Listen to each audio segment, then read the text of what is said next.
Welcome back to Let's Talk Solutions. I'm your host, Hunter Pettis, and I'm glad you're here.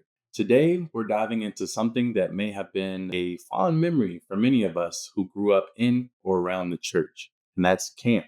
There's something about it, right? That crackle of campfire, the laughter of echo through the trees, and that feeling that you're just a little bit closer to heaven under the stars. But here's the thing. Camps aren't just about memories. They're about responsibility, safety, and preparedness. Before we get started, I'd like to share a quick story. A few years back, at a small summer camp, a group of kids went on a hike. It was supposed to be a short hike, just to the ridge and back. But somewhere along the way, they lost the trail. The sun dipped low, the woods darkened, and what started as an adventure quickly turned into anxiety. Now, there's a good part to this story. The staff were prepared. They had training, clear check-in procedures, the buddy system, and a solid emergency plan. Within an hour, every camper was found safe and back around the fire, roasting marshmallows like nothing had happened. No headline, just preparedness, the power of preparation. And that's what today's episode is all about. How we, especially within the Seventh-day Adventist Church, can make sure our camps are places where safety comes first, so that ministry can flourish. Today's guest has journeyed through blueprints and Bible texts, construction sites, campfires, and somewhere along the way, he's discovered that building faith was just as important as building structures. Pastor Tracy Wood began his educational pursuits in engineering and architecture, but it wasn't long before a deeper calling led him to the pulpit and eventually to shape the next generation of leaders. From Oregon to Michigan, and now the North American division, Pastor Tracy has dedicated his life to youth and young adult ministries with a doctor of ministry and leadership development and a heart that beats for mentorship. His story is a reminder that paths can, in fact, pivot, and purpose often finds us when we least expect it. Since 2015, Pastor Tracy has served as the Director of Youth and Young Adult Ministries, and he has spent the last few years helping shape our approach to youth ministry and especially the way we build safe, Christ-centered spaces for our young people. Tracy, pleasure having you. Welcome to the show. Thank you, Hunter. It's good to be here. Excited about the opportunity to share together today and just looking forward to this time. Yes, indeed. It's good. It seems like I just saw you in person not too long ago, so it's always a pleasure to have conversation. And I know that you have a huge passion for this topic, so I'm glad that you were able to join us. Considering that, as I see you in action, especially since I was just there with you at the NAD Camp Committee meeting, I'm just curious, Tracy, just to kind of get the ball rolling a little bit. What was camp like for you growing up? And how did it potentially lead you to working in youth and young adult ministries? Well, first of all, as a 9-year-old, 10-year-old, I went to Big Lake Youth Camp in my Conference of Oregon conference back in the day when I was growing up. And Big Lake Youth Camp is a rustic camp at the top of the mountains. And so, yeah, I remember as a 9-year-old going and getting separated from my best friend because he was in another cabin than I, because he was taking different activities than I was, you know. And in camp ministry, we usually divide out by cabins by the activity that you're going to do for the week, so that you're in a cabin unit, you know, a group, and you navigate throughout the week that way. Well, I didn't even see him all week long. And it's not that the Big Lake is a big camp. It's just that Mm. our schedules never touched or crossed. I would see him at mealtime sometimes.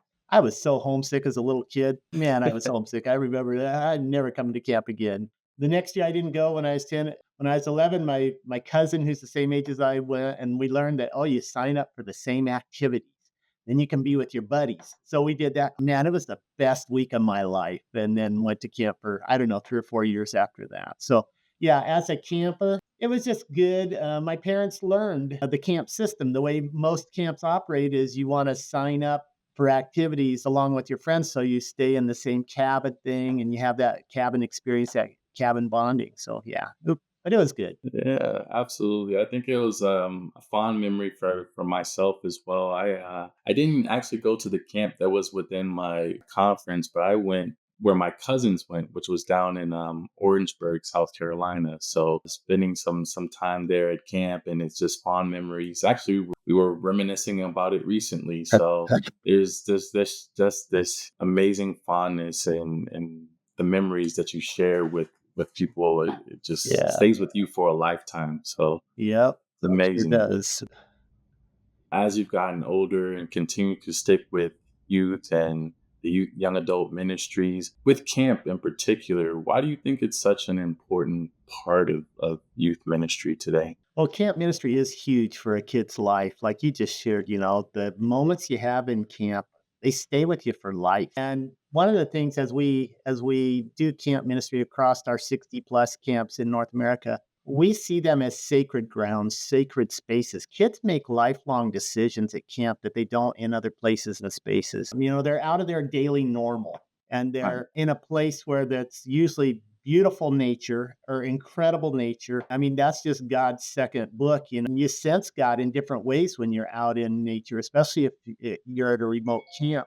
And so the time at camp and the experiences just stick for a lifetime. And so it's really important as a parent or a church leader to think, man, I want my kids to have a camp experience because there's nothing like it. They get together with their friends. They have a blast doing activities all day long. When they come to the campfire bowl or whatever, however that camp is set up in the evening, and they hear the stories about Jesus or about life and about, hey, it's hard and it's rough, but God's near and He's present. Many of our young people, for the first time, have opportunities to really process through what in the world is going on here. I'm experiencing something different than I do at home in my local church or whatever. It becomes a memorable time that is you remember for life because God just uses these places and spaces, and you're around young adult staff who are on fire for God and excited about outdoor experiences, and they're just making things happen. And so, spiritual impact is huge at camp. So, yeah, in my mind, in my experience as a pastor, as a parent, man, I do everything I can to get my kids to camp, whether they're my biological kids or the kids that I get to serve. Yeah, that's beautiful. One of the brochures that you all have for camps, I had read a statistic and I was truly blown away, uh, where it mentioned that, as you stated, there's 60 plus camps in North America, and you have over 20,000 attendees that go to camp. Yeah. But the true statistic that stood out was 7,000 people at these camps were baptized. Yeah. And I think that was just an amazing number. And it just shows the power and the ministry that camps can possess.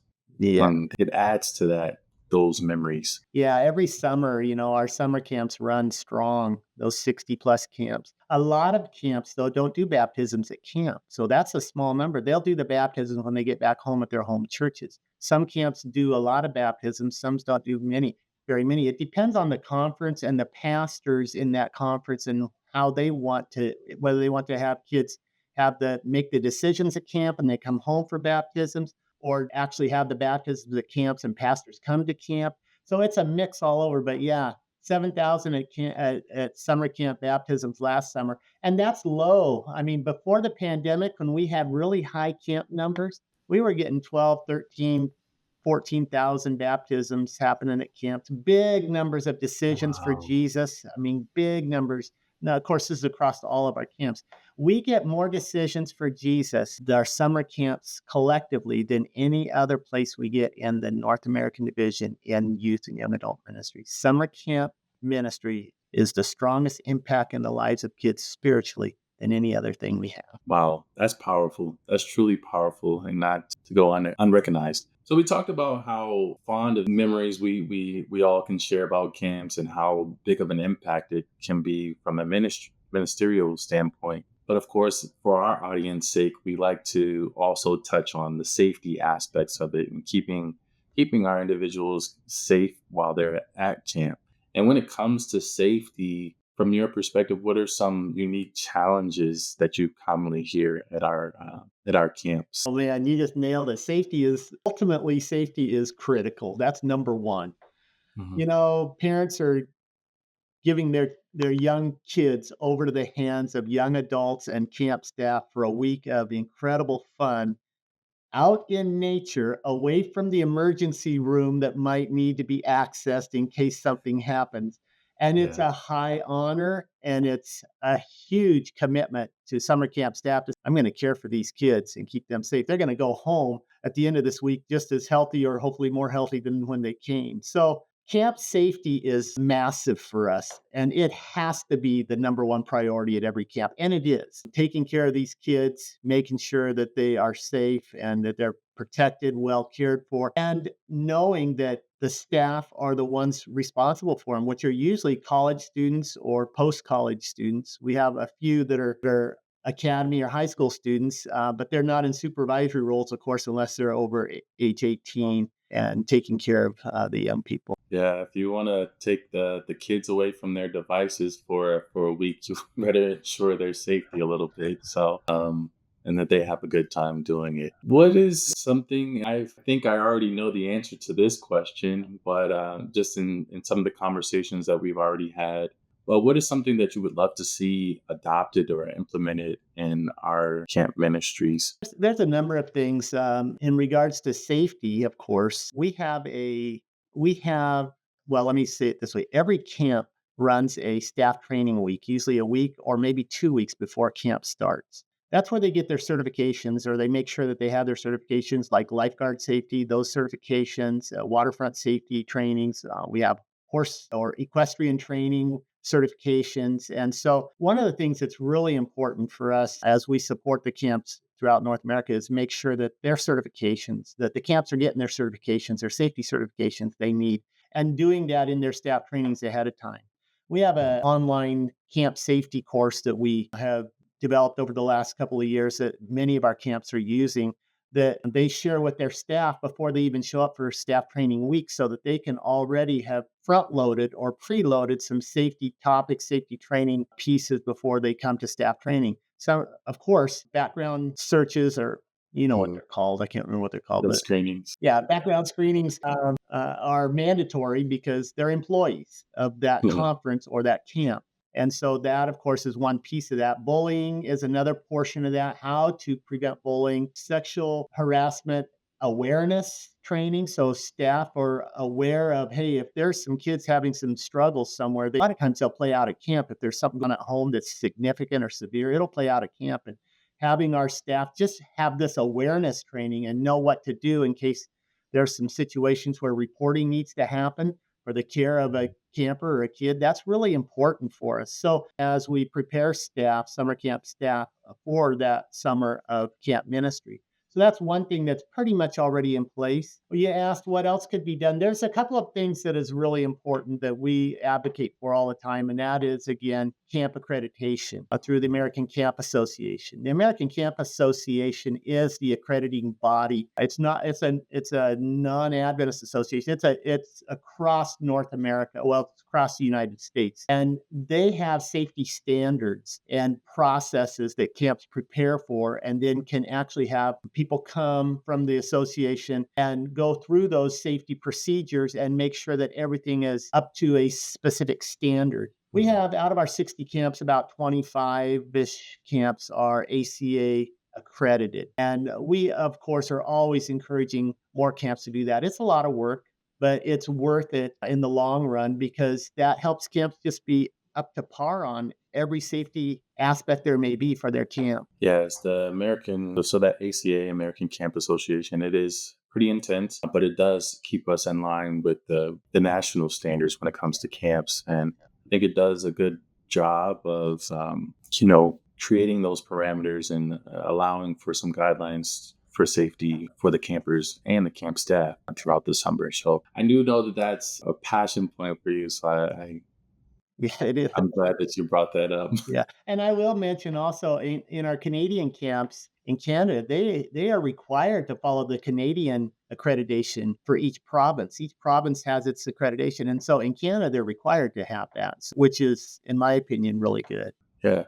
I know everyone has to start somewhere, and ACA could be a potential good starting place. For others, it may be a little more challenging, for lack of better words. But, for someone who's maybe it's their first time listening, first time considering maybe going into camp ministry, maybe they're starting a new camp, what are some steps that you see camps taking right now to ensure that level of safety, and that we can continue to have this Christ-centered space for young people? Well, I think it's really important for, especially if you're new to camp, if you're considering that, you want to know what you're getting into. You want to read into stuff. You want to understand stuff, and you want to talk to people. Uh-huh. Okay, we're celebrating this next year 100 years of camp ministry in the North American Division in Amen. 2026. So there's a lot of camp professionals around this division that have done camp ministry a long time. Mhm. So you just want to talk to people, find out. And it's amazing as you talk to people how many people you discover had been a summer camp staff at some point in their college career or something like that. I run into them all the time. And of course, I have to ask them, what camp did you serve and how did it go? But you just want to talk to people because camp ministry is huge in our division. And we have a long history. And boy, are there stories to tell, good stories and not so good stories. And so you just want to hear the stories because what that does is if you're considering camp ministry, it opens up your mind to realize, oh, wow, this is bigger than just an idea. And there's a network of people I can get around me. I can learn. I mean, we learn from stories, and we get mentored by people around us. Sometimes we get mentored of what not to do. Other times we get mentored of what to do. And so I think that's really important. And here's a statistic for you, Hunter. And I know you've heard this before, but 83% of workers for the church, that'd be like a teacher, a pastor, Mhm. administrator, have worked at summer camp. That survey was done in 2014 and 15. And at that Mhm. time, 83% of church workers had worked at summer camp in their college years. That's huge.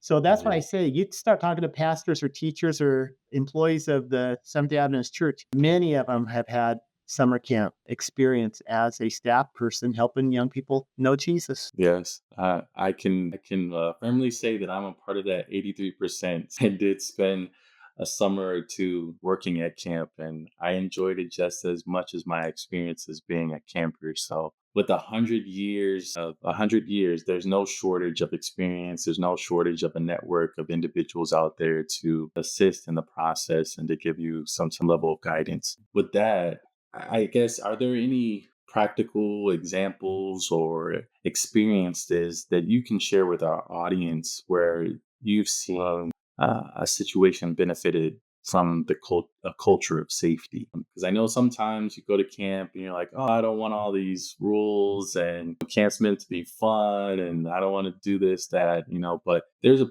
time and place for things. And I imagine that there's some benefit to that as well. So have you seen any practical examples or experiences from your seat? I have. There's a lot of times that camps have the tendency to, how shall I say this? It's challenging to keep up with the maintenance at camp. It's challenging for a camp director, for a maintenance director, for a camp ranger to keep up with maintenance because a lot of times our camps are in the woods or in their forests. They're remote. They're in Mhm. places where you just always have maintenance to do. And I remember when I was in Oregon and had time there, there was this amazing person from Adventist Risk Management that would come around every couple of years and do a camp safety inspection and visit. And that was Mhm. huge for us because they would see things that we as camp leaders wouldn't see because we get so used to, the dilapidation of this building or that fence needs to be repaired and it's been leaning for a while or that horse barn is, just tired and we need to freshen it up and make sure things are in order and clean up just the spaces where there's just clutter. That kind of Yeah. stuff is really important for camps. And it's challenge for those camp directors, those people that live at camp year in and year out. That's their home. But it's Uh-huh. also super important for that. Slips, trips, and falls. Hey, they happen at camp. There's They not a do. bunch of sidewalks and flat spaces. And so you do the best you can to make sure that, things are safe for the people that come to camp. And it's just ongoing. And honestly, camp Maintenance people, rangers, they need those helping hands from others to come alongside and say, hey, we can paint that, we can tear down that. They need those professionals come in with their tools and stuff. Hey, we can fix this. Here's a mechanic. We can help this dump truck get going again. All of that is just huge in the camp community. It's huge for us. Yeah, amen. I know it's sometimes a little challenging to distinguish between what's rustic and what's a bit of a hazard. So I'm glad that it shows that it's helpful to open your eyes a little bit and understand. But at the same time, keeping things natural. You are out in nature, like you said. Someone can easily slip on a rock or a trail or anything like that. But it's still important to keep things as they are. Yeah. Hunter, I think another thing is it's important for parents to realize, hey, you're sending your kid to camp. It is risk. There's risk. Mhm. I mean, we manage the risk we best we can. But like you said, there's a wet rock that's slippery. Up, this kid just fell down and broke his arm. What could we have done better? Well, I'm not sure, but at least we had first aid on site and we got provided care for this kid as quick as we could. Our nurses station is up to par. We've got things Yeah. happening. So, and you said it earlier, the pre-planning and preparation and making sure that we've got everybody in the right place at the right time to provide care if something happens is really important. Yeah. Yeah, yeah, it's super important, and preparation is key and a huge part. And so, for our audience sake, a lot of them are volunteers. Some of them may actually be in employed situations with the church. But either way, there's some challenges and there's a level of responsibility that comes with that. And you've kind of hinted at a few things where it comes to CPR training or making sure that you're certified for, rock climbing or horseback riding. But are there any other things that you would say to our volunteers or our leaders that could be helpful in supporting camps and being prepared for any safety issues that may arise? Yeah, I can speak to that a little bit. First of all, if you've got expertise in wilderness survival, if you've got people that have done certifications in high ropes courses, low ropes, that kind of stuff, and they might be in the Pathfinder world or they might be just volunteers. I mean, I have friends who are mountain rescue people and stuff like that. To have them around the camp at certain times or in places or spaces or having a cleanup week after camp or before camp. And just having these people as part of the camp network is huge for a camp because what it does is it brings a level of expertise and a place for our volunteers to serve in a way that is meaningful to them. And again, provides support for the overall camp program and specifically for those campers that are coming to have a time of their life in nature with God and with people. So one of my dreams is that camps would have a few camps that have this, but that camps would have an alumni association for staff. There is so many staff that'll contribute a year or two or three in their college years. But if a camp doesn't have their alumni association or something like that, then there isn't a place for those staff as they get older, even with kids or even older, to give back and to be able to have them come for a camp week of cleanup before camp or after camp, pouring into that camp, funding initiatives for that camp, especially safety resources for that camp. That association of former camp staff is huge. And like I said, we've got a few camps that have that. But I think that as we go forward, as we vision forward to camp ministry, each camp having their network of former camp staff coming in and pouring back into that camp for safety reasons, for maintenance reasons, for fundraising purposes to help more kids have an experience with God. That's huge. It is. It is. I mean, I think this is powerful. I know that for some of our audience, they may have heard some of this before, but I mean, even for me, some bits of it is new. It's amazing the network that we have out there that continues to be committed to providing a strong environment for our youth to have a relationship with God at the end of the day. And that ministry is powerful. And we have to do everything that we can do in our leadership roles to ensure that safety. We're kind of winding down a little bit. It's sometimes the time flies when you're having fun and having a good conversation. What are your thoughts? What sage wisdom do you have to offer the people, Pastor Tracy? Sage wisdom, that makes me sound old. I will admit I've been at this a little while. Just as I think of our churches and getting kids to camp. I mean, that's at the heart of my heart, getting kids to camp to have an experience with God outside of their normal. I just want to say, every kid you can, get them to camp for a week and get them to camp when they're young, 10, 11, 12, so that they'll have a few years to be able to go to camp. Because if they have an amazing experience, they're going to want to come back. And if they don't, they might need to take a year off like I did and maybe come back a year later with a friend. But get our kids to camp. Like we said earlier, it's one of the most effective ministries we have in our church to help kids experience God in new ways that's outside the normal of their home life, their church life, their Sabbath school, Sabbath morning life, their club ministries, their adventure camp, Pathfinder ministry. I mean, a camporee, a Pathfinder adventure, a Pathfinder camporee is great, but it's different because you're still with a network of people. When you go to camp, it's just friends with new staff, maybe you've never met, and it's full on activities all day long. And then you've got this whole young adult team that's doing Bible story depictions at night around the campfire, whether it's dramas or skits or whatever, but they're talking about God. And the amazing thing about our Adventist camps in North America is most all of them are doing in the evening, most all of them are doing spiritual songs, praise music, Bible songs, and they're doing depictions of Bible stories and leading towards a Thursday, Friday, Sabbath commitment call to Jesus and decision cards that get handed off to pastors or go home with parents, or they're making decisions either to love Jesus, maybe to choose him for the first time, maybe to choose him again, possibly continued Bible studies, possibly baptism. I mean, decision cards are a big part of what we do at camp, and they're physical decision cards where you write down so they can be handed to somebody to follow up after camp and continue the spiritual experiences that the campers have had during that week. So, yeah, my passion, my call, just do what you can to get kids to camp. I second that. I definitely second that. Getting your kids to camp is huge. I mean, from our own experiences that we've already talked about, I mean, it was probably one of the best times as a kid that I can remember. I mean, it's something that I probably won't ever forget. It's just one of those core memories that you have as a kid, as you've mentioned. So,